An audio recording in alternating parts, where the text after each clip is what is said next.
po si Romel D. Agua and I'm 25 years old. 3 months na ako sa Supreme Wealth Alliance right now. And what I would do to have the kind of faith it takes to climb out of this boat I'm in, under the crashing wave. Dati po ako isang offline networker. So, before ako ma-involve sa online network marketing, doon po ako before sa traditional way. Yung invite ka, seminar, punta araw-araw sa office, to attend trainings. So, dumating sa point na parang break-even din yung makikita mo.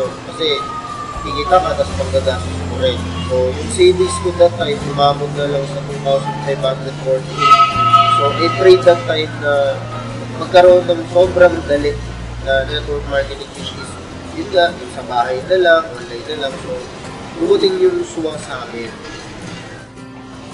Nakita ko yung SWA noong June 28, 2012.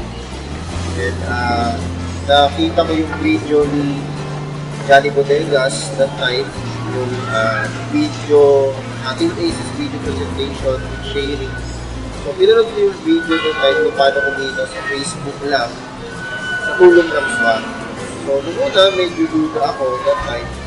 Kasi ang hirap, parang hirap paniwalaan. So, I research, nakita ko may mga legalities, and at the same time, nakagandahan ito kasi global pa siya.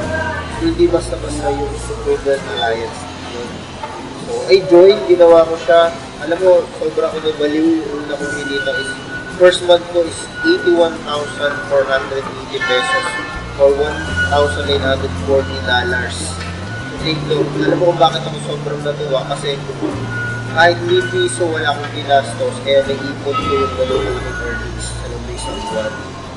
So, kagandahan pa noon habang ginagawa ko siya, kasama ko yung loved ones ko, kasama ko yung family ko, and then nandun lang sa bahay, Facebook lang. Second payout request ko, yung pinaka-latest is yung 102,800 pesos. Or sobrang yun ako nabaliw. And na-receive ko siya sa BDO, yung first income ko na-receive ko sa BPI.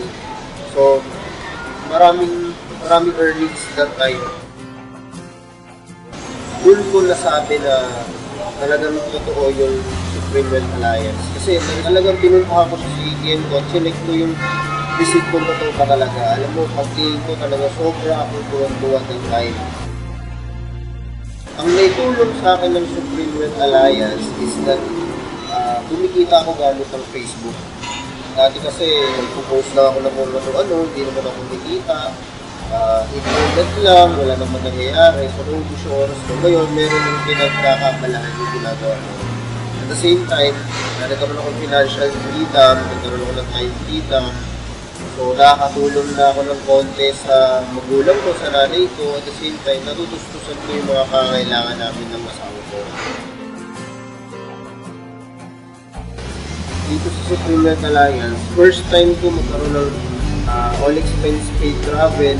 Although local lang siya, pero masasabi ko na sobrang sarap. Kasi first time ko makasakay ng airplane, first time ko makapunta ng Davao, kasama ko yung wife ko.